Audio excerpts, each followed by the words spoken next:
महामारी रोग संशोधन अध्यादेश 2020 उसमें क्या क्या अमेंडमेंट किए गए हैं, उसमें क्या क्या चेंजेस किए गए हैं, आज इन सभी के बारे में हम यहाँ पे बात करने वाले हैं। तो फ्रेंड्स, आज हम जानेंगे कि क्या है महामारी रोग अधिनियम 1897। फ्रेंड्स, जैसा कि हम देख रहे हैं कि अभी हमारे देश में निरंतर एक महामारी का दौर चला आ रहा है। महामारी बढ़ती ही जा रही है और उसे लेकर सभी स्टेट्स की हमारी गवर्नमेंट, हमारी सरकार जो है काफ़ी बहुत सख्त है। उसके खिलाफ़ काफ़ी हम लोग एक जंग लड़ रहे हैं। लॉकडाउन भी किया हुआ है। चारों तरफ गवर्नमेंट इस महामारी से निपटने के लिए बहुत कुछ उपाय भी कर बता रही है। तो हम ये भी देख रहे हैं, इसके साथ ही साथ हमारा जो पुलिस प्रशासन है वो भी दिन रात पूरे 24 घंटे, हम लोग तो फिर भी घर में बैठे हैं, सेफ़ हैं, बट हमारा पुलिस प्रशासन के हर कोई एम्प्लॉय, जो हर कोई पुलिस ऑफिसर अपनी अपनी ड्यूटी कंटिन्यू करे जा रहे हैं। वो ना तो घर जा रहे हैं, ना ढंग से खा पी पा रहे हैं। उसी के साथ साथ जितना भी मेडिकल स्टाफ है उनकी भी ड्यूटी अभी कंटिन्यू वो करे जा रहे हैं।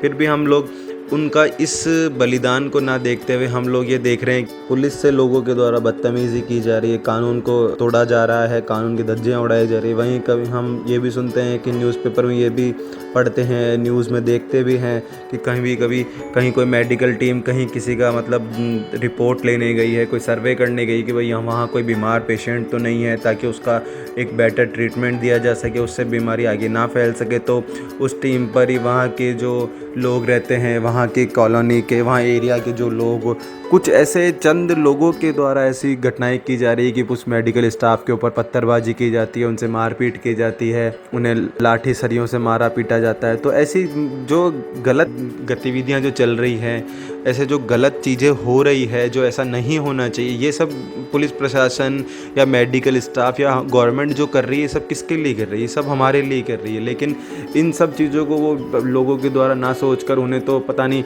उनके दिमाग में कौन सी स्थिति पैदा होती है या वो लोग किस तरह से सोचते हैं कि वो सोचते हैं कि ये तो हमारे लिए गलत है। तो वो ऐसे मेडिकल स्टाफ पे, पुलिस प्रशासन पे, इन पे पत्थरबाजी करते हैं, इनको ऐसे घेर कर पीटते हैं, मारते हैं। तो ये सब काफ़ी जो गलत हो रहा है, इसी सब को देखते हुए हमारे जो केंद्रीय मंत्रिमंडल ने देश के स्वास्थ्य कर्मियों के खिलाफ जो कंटिन्यू हमले हो रहे हैं, इन हमलों के लिए अब कड़ी सज़ा का प्रावधान करने के लिए महामारी रोग अधिनियम 1897 में संशोधन करके एक अध्यादेश को मंजूरी दी है। और इसी अध्यादेश पर हमारे जो प्रेसिडेंट, हमारे जो राष्ट्रपति हैं श्री रामनाथ कोविंद ने इस अध्यादेश पर अपने हस्ताक्षर करते हुए इसे मंजूरी दी है और ये कानून बन गया है। जानते हैं अब इस अध्यादेश में क्या क्या चीज़ें लागू रहेगी, इस अध्यादेश की क्या क्या खास बातें हैं, इसमें क्या क्या दंड के प्रावधान हैं। तो चलिए शुरू करते हैं।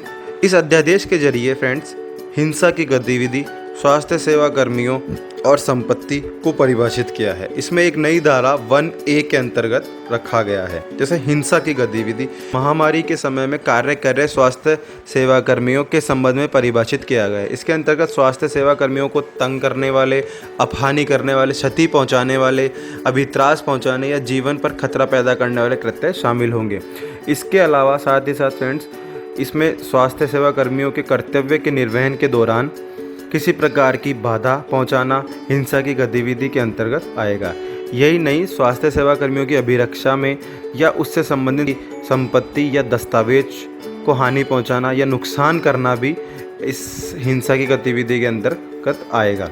इसके अंतर्गत सार्वजनिक तथा नैदानिक स्वास्थ्य सेवा प्रदाता जैसे डॉक्टर, नर्स, पैरामेडिकल स्टाफ या सामुदायिक स्वास्थ्य कार्यकर्ता आदि सभी शामिल होंगे। इस अधिनियम में जोड़ी गई एक नई धारा 2A स्वास्थ्य सेवा कर्मियों के खिलाफ हिंसा को और संपत्ति को नुकसान पहुंचाने को प्रतिबंधित करती है।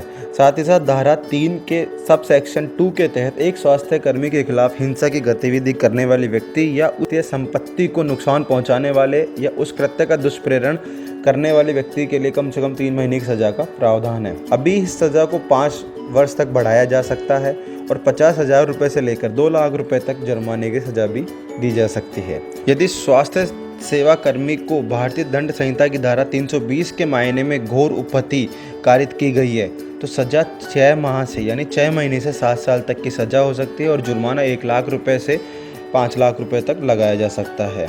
और सजा के अतिरिक्त एक अपराधी को पीड़ित को मुआवजे का भुगतान भी अदालत द्वारा तय किया गया है या करना होगा। इसके अलावा संपत्ति के नुकसान के मामले में मुआवजा नुकसानग्रस्त संपत्ति के बाजार के मूल्य के भाव से दुगना देना होगा। इस अध्यादेश के जरिए हिंसा की गतिविधि को संज्ञेय और गैर जमानती अपराध माना गया। यदि किसी भी कैंडिडेट, किसी भी शख्स द्वारा जैसे पुलिस स्टाफ पर या मेडिकल स्टाफ पर, पैरामेडिकल स्टाफ पर इस तरह के कोई हिंसक गतिविधि या कुछ किया जाता है तो इसे एक कॉग्निजेबल ऑफेंस माना जाएगा और वह गैर जमानती अपराध होगा। वही मामले का अन्वेषण, मामले की जो इन्वेस्टिगेशन करेंगे वो एक ऐसे अधिकारी, मतलब इंस्पेक्टर रैंक का जो पुलिस ऑफिसर होगा उनके द्वारा किया जाएगा या उससे ऊपर की रैंक के अधिकारी के द्वारा किया जाएगा और उस के खिलाफ अपराधों की जांच 30 दिन के अंदर अंदर ही ख़त्म करनी होगी। तो फ्रेंड्स, ये था आज का हमारा वीडियो महामारी रोग अधिनियम 1897 में जो भी रिसेंटली हमारे प्रेसिडेंट द्वारा अध्यादेश जारी कर एक नया कानून बनाया गया है, उस कानून के बारे में। आई होप आप सभी को ये वीडियो पसंद आया होगा। फिर मिलते हैं एक नए वीडियो के साथ। गुड बाय, टेक केयर, जय हिंद फ्रेंड्स।